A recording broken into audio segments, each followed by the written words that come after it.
People are not poor because of how they live, they are poor because of how they act. If you are swimming in debt, if you are worried about not having enough money to cover your expenses, or if you cannot afford the lifestyle you would like to have, it is because at home and at school no one ever bothered to teach you how to manage money. Consequently, that led you to make mistakes that you may not even be aware of and have continued to repeat over and over again. You find yourself stuck in the same situation, but today we are going to put an end to that. Today I'm going to show you 8 possible reasons why you're probably struggling financially. I hope that some of the things I'm going to tell you today will help change your life just a little bit. Stay until the end of the video and ask yourself honestly if it is possible that you are making any of these 8 mistakes that we are going to see.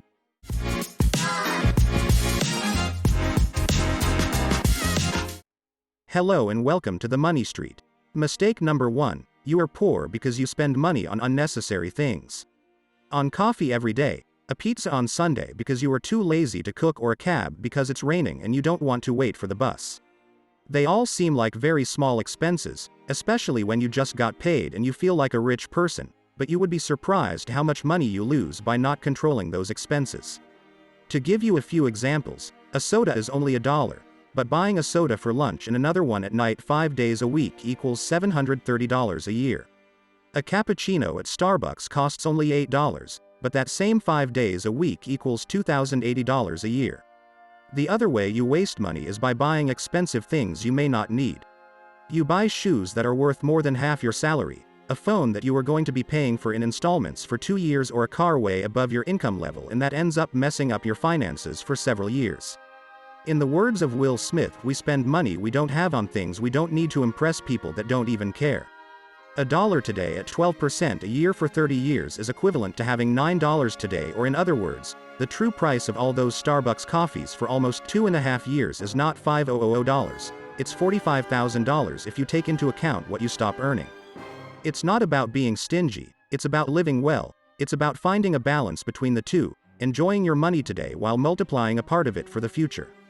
Mistake number 2, you are poor because you abuse debt and credit cards. Credit card rates are sky high.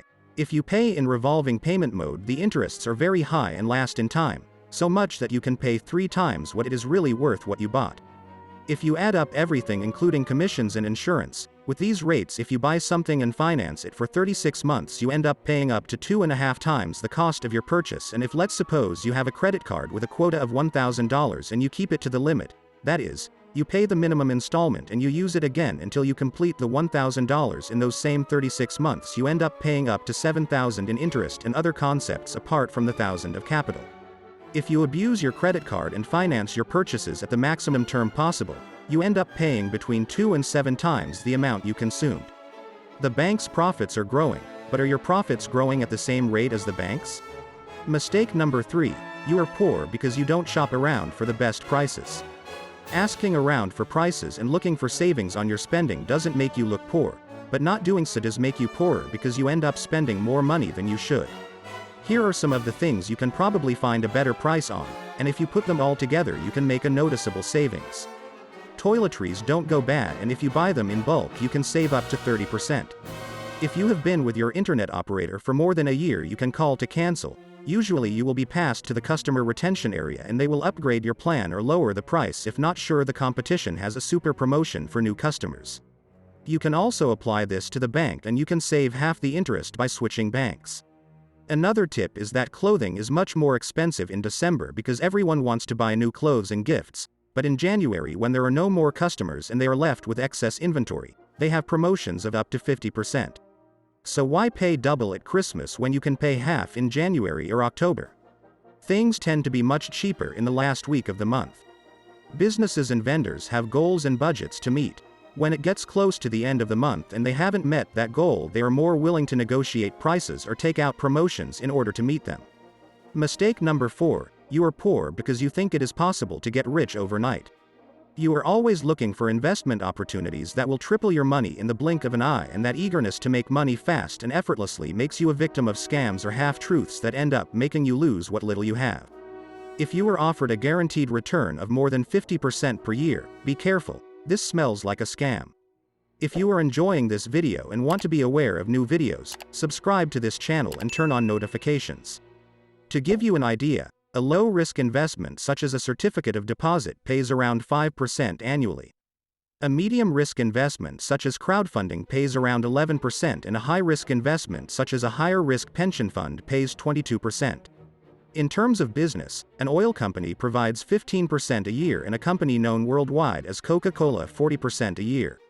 If you are offered an income higher than what the most successful companies in the world earn, there may be something wrong. If you have to convince other people so that you can access that profitability, scam confirmed. These companies sustain their life for a while paying the old investors with the money of the new investors until one day they don't answer the phone anymore, and they go to Tahiti to enjoy with your money. If they put testimonials of other investors who went from being poor to riding in a Ferrari and flying in a private jet, I recommend them even less. And if apart from all of the above they are not even regulated by any government agency, they are a scam for sure. The fact that the people offering you this business seem very successful and reliable, or that they have already paid other investors, is not a guarantee that they will pay you. There is always someone alive trying to take advantage of other people's ambition and innocence. Don't be their next victim. Mistake number 5. You are poor because you are full of excuses and negativism. You say things like, "There are no opportunities in this country." If there are no opportunities because hundreds of people get rich every day with online businesses, or if they don't get rich, at least they improve their economy and finances. It's not all about winning the lottery or repeating the story of many cryptocurrency buyers in their early days. That rarely happens, but there are plenty of opportunities for those who are willing to put in the hours and effort. If you say things like, "I didn't have the opportunity to study," but you don't care about learning on your own when there are thousands of sites on the internet or YouTube videos where you can learn. It is also not an excuse because great entrepreneurs, such as Amancio Ortega, one of the 10 richest men in the world, was born poor and did not even finish high school. Most of the excuses you have for your economic situation not being what you want are simply mental barriers that you yourself have invented. Or worse, opinions that friends and family have imposed on you and you have accepted their opinion. But the truth is that your opinion about yourself determines what you are or are not capable of doing. Mistake number 6. You are poor because you waste your time. The average person has 3 hours off Monday through Friday and 14 hours off on weekends, which equals about 40 hours per week or 2,200 hours off per year. Now ask yourself how much of that time you are spending learning something new that will help you increase your income, reviewing your expenses to look for savings opportunities, setting financial goals such as how soon you can pay off your debts or how long it will take you to put a down payment on your house or car. How much time you spend thinking about or testing business ideas. It doesn't matter if that idea is making empanadas or designing an app. Don't let fear or laziness waste those 2,200 hours a year. Mistake number 7. You are poor because you don't manage money well. When you don't know how much money you are going to receive next month, how much your basic expenses add up to, or how much is the maximum you can spend on entertainment, you won't have enough money and you will borrow money. When you get a salary increase and the first thing you think about is that you can pay a more expensive rent, that you can buy a more expensive car, or that you can go on vacation more often, you will reach a point where you will not be able to afford it and you will borrow money again. Don't get in the habit of borrowing. Get in the habit of planning your spending ahead of time. That will make a big difference in your financial situation. Mistake number 8. You are poor because you only have one source of income. Have you ever wondered what happens if tomorrow you get fired or the company you work for goes bankrupt, or what happens if you have an accident and are no longer able to work? Have you ever wondered what happens if your biggest client goes to a competitor? Do you think you will be prepared for those situations? In order to avoid what you are thinking, the best thing you can do is to look for a second source of income today. Even if it is little, at the beginning it can be a small investment or a small business on weekends. The goal is that you reach a point where if you stop receiving your main source of income, you can at least cover your basic expenses with your alternative business. I am going to leave you a video with several ideas to generate extra income with little money. Thanks for watching The Money Street, and don't forget to click the subscribe button for more financial videos.